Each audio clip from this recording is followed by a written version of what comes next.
Hey, it's working. So I got the Rim gearbox in there. Man, it runs 1,000 times quieter, smoother, everything. But it was a bear to get in there. Not gonna lie.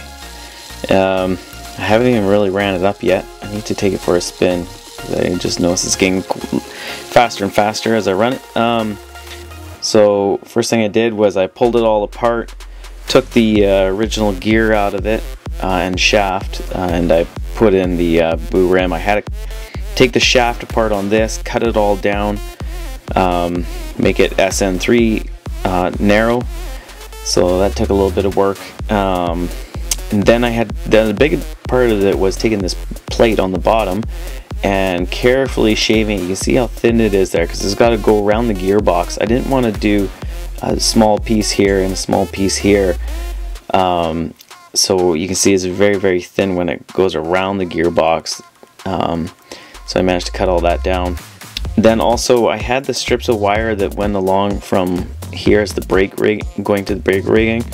I ended up just cutting them slots so that in the future I can take the wheels out, but I can still cosmetically have the lines. You can kind of see the lines going along here. Looks, at least it's got some detail on the sides here. And then it just is nipped where the axles go, so I can pull the axles out. Then putting this in here was really not how I planned, and I was very happy it actually worked out because I started getting really nervous. I was originally going to be putting this Northwest Short Lines kit in 483-6, but even this was too long. Then I was really sweating. I was like, oh my gosh, what am I going to do to put the link between here? And you can see my shaft from this and this, I cut them almost nearly to the very end, so they're very, very short. And what I was able to do was just take a chunk of wire, I'm not sure what the gauge was, and just, you know, pull cut a little bit of the sleeve on the wire and push all the wire out of it, and use that rubber from the wire and just put it into here, and it actually fit. So I was able to press this and this into it, and now it runs. Now the motor seems to be running warm, just running a little bit here. I think what I need to do is quarter these a bit better. Something just doesn't, it all seems loose, but it just seems like there's something a little tight. The other thing I was thinking about was putting bushings in the axles, because I think that would help it glide a lot better than just on raw brass.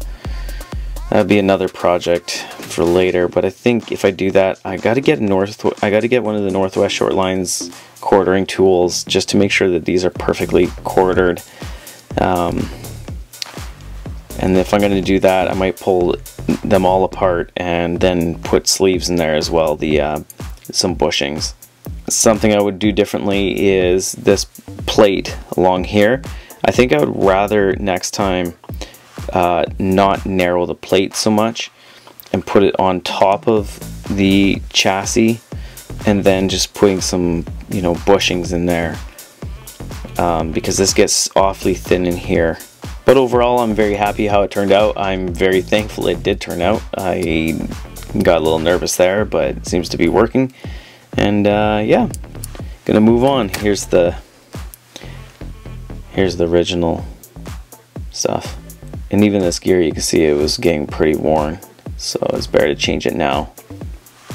Hey, so I've done a few things. I didn't record it, but not very exciting. But so what I did was I actually unsoldered this Smokebox cover. I took that off and I put 4 bent pieces of brass in here.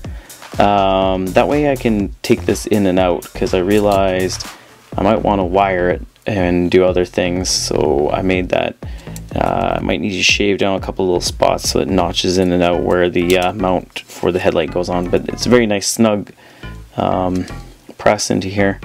So when I soldered them on, then I actually tapered them, the tops here, in more. I don't know if they'll be able to see. You can see that they're not straight up and down.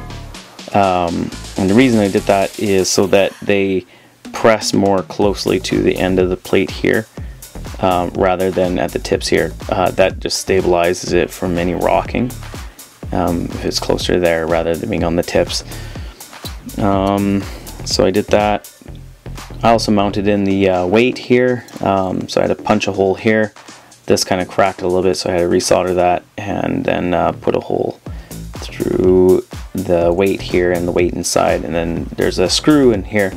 And I don't know what the game plan was in here, because that hole wasn't there, and I don't know how you're supposed to get that other screw in there, but I just punched a hole there so I could screw that one in. Everything fits really nicely, and still lots of room to be able to put a headlight and everything else through here if I want. Alright, I'm going to add a couple of these drifting valves to the front here on the cylinders.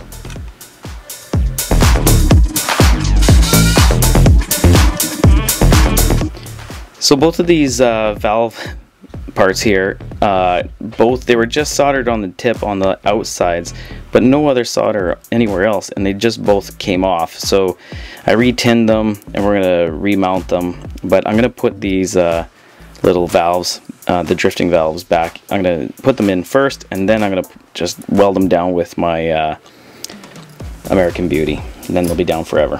Good thing I found out they were coming off now before I painted the model, and then they fall off. Alright, there they are, both installed. And now I'm probably going to do rock breakers or rock bashers, whatever they are, from here up to here. So what I'm going to do is take some bigger brass rod here. I'm going to flatten an end on it and then punch a couple rivets on it for detail, and bend it up and attach it to here somewhere. So I'll probably flatten the other end as well and bolt it on so it'll come down, around, and attach to the front somewhere.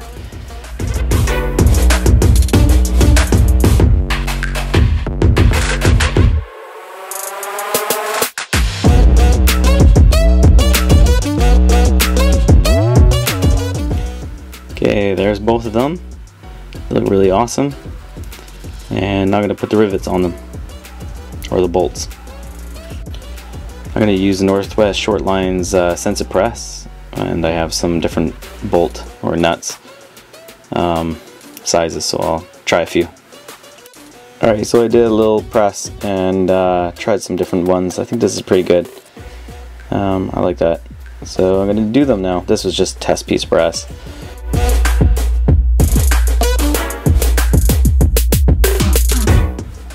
There, look at those. Those look really good. There's all the rivets popped on there. Look pretty good. Now I just gotta solder them on and bend them up a little bit more so they fit, but I'll solder one in and then start bending them and get them on.